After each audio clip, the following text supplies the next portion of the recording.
How far would Saitama go in the Dragon Ball universe? Saitama vs Goku is one of the, if not the biggest debate of 2024 and 25. Everywhere you look, someone's made a video about it at least once.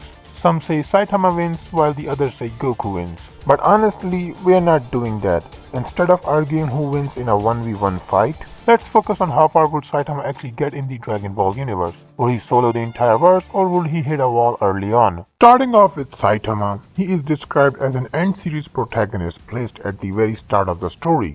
A player character who enters the game already at max level. And so every monster he faces just dies with a single punch. At least that was the case until Boros, the dominator of the universe, showed up.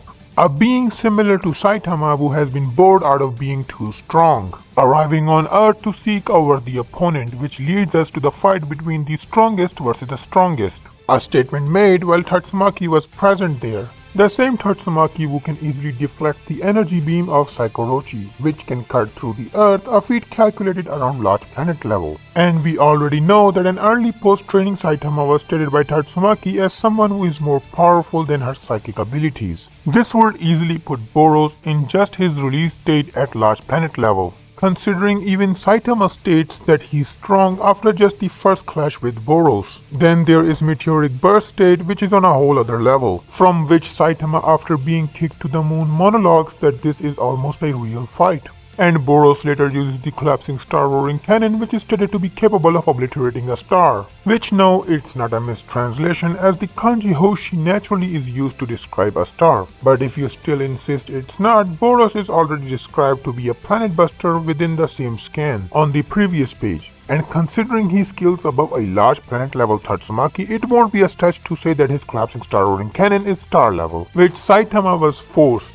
Yes, forced to use his serious punch, which by the Shonen Jump, a serious Saitama is described as a threat to the entire solar system, meaning Saitama before the main fight with Cosmic Garo will be solar system level. Talking about Cosmic Garo, when he and Saitama clashed, they produced energy so dense that it was able to destroy multiple stars to even galaxies. And since Saitama and Garo were in the epicenter of that power, they will scale to it and later on will just vastly increase in strength, reaching possibly universe level of power. This is because within the fight with Garo, it's revealed Saitama's strength has no limit, and when he gets an upsurge of an emotion like never before, his strength starts to grow exponentially, which is shown on the graph that his strength takes finite jumps but with no limit to those jumps. Moving on to Empty Void.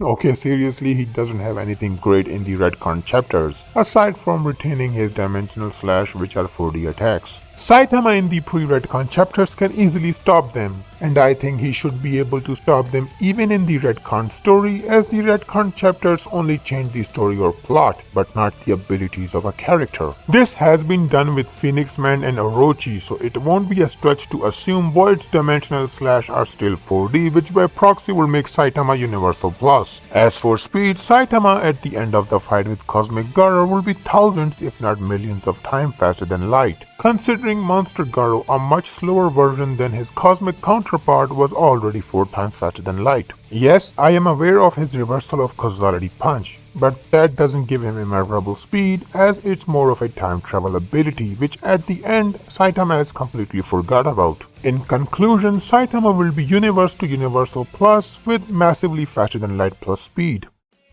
Moving on to the scaling of Dragon Ball. I'll start with the Saiyan saga. Here, Vegeta is able to survive the Spirit Bomb, which is explicitly stated to have the energy equivalent of a small supernova, implying that even a heavily fatigued Vegeta is a large star to solar system level. And in terms of speed, he's faster than Light Plus, since he's vastly faster than Kid Goku, who can react to light speed attacks and can outrun the solar flare. Next, we have the Ginyu Force, who according to Vegeta, it takes him, Gohan, Krillin, and Goku combined just to match Recoome. Now before I continue, it's important to discuss power levels. In Dragon Ball, power levels are not linear. For example, take Kid Goku, who has a power level of 10 while the farmer has a power level of 5. Despite only being twice as strong numerically, Goku is actually 1000 times stronger in raw power. Using this, the Ginyu force is at multi-solar system level, and Ginyu himself with a power level of 120,000 could reasonably be considered galaxy level. As for speed, it's made pretty clear that strength is directly correlated with speed in Dragon Ball, meaning if someone gets stronger he also gets faster as well. Ginyu force are just more into that massively faster than light plus speed, since Goku can react to meteorites while the ship was traveling to Namek, which is calculated to 2 trillion times the speed of light. Next up is Frieza, who in his first form should be stronger than his dying self, who when at death's door had no energy left, is able to survive the planet Namek explosion, which is shown outside of the galaxy. Frieza in his true form is able to survive the universal spirit bomb, which has energy from all the living beings and celestial bodies in the universe. The universe itself is infinite in size, which will make Frieza high universal. This is consistent as Frieza is stated multiple times to be capable of destroying the living universe. And he massively scales above Garlic Jr., who can create the Dead Zone, a hyperspace which is a 4th-dimensional space. This will make Frieza universal plus. As for speed, Frieza will just be more into that massively faster than light plus speed to even infinite speed by being able to destroy the infinite-sized universe. Next is Perfect Cell, who is just massively, and I mean massively stronger than Frieza, having his own statements to be capable of destroying the universe, and is narratively said to have infinite battle power, which will make Cell multiversal plus. As for speed, he is still stronger than base Goku, who can travel from Grand Kai World to Hell in finite time. Since Goku is crossing infinite distance in finite time, it will grant him infinite speed. Not to mention, Goku can also move through his instant transmission dimension, which transcends time, giving him immeasurable speed, which will also be granted to Cell. Next up is Kid Buu, who was going to destroy the Grand Kai world, which is part of the afterlife. A realm that lacks the concept of time, and since time is intertwined with space, it'll mean it also transcends space. This is backed up by the fact that the afterlife is verbatim stated to transcend dimensions, which encompasses the dead zone, the time room, and the super dimension which transcends those, making the universe 60 and the afterlife 70, making Buu complex multiversal.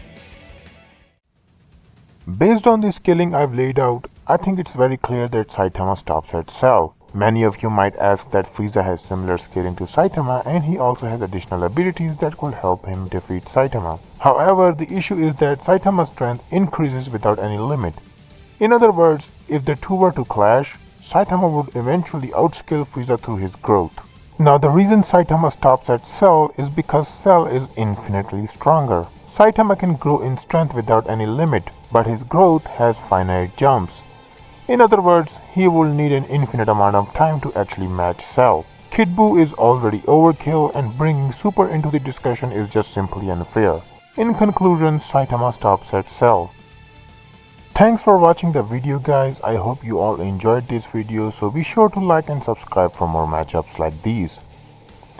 Now, I'm sorry for delaying the video so much, but I can't help myself. Thankfully, this time my reason for delaying was actually resetting my laptop. So yeah. Anyway, I hope you all have a good day or night.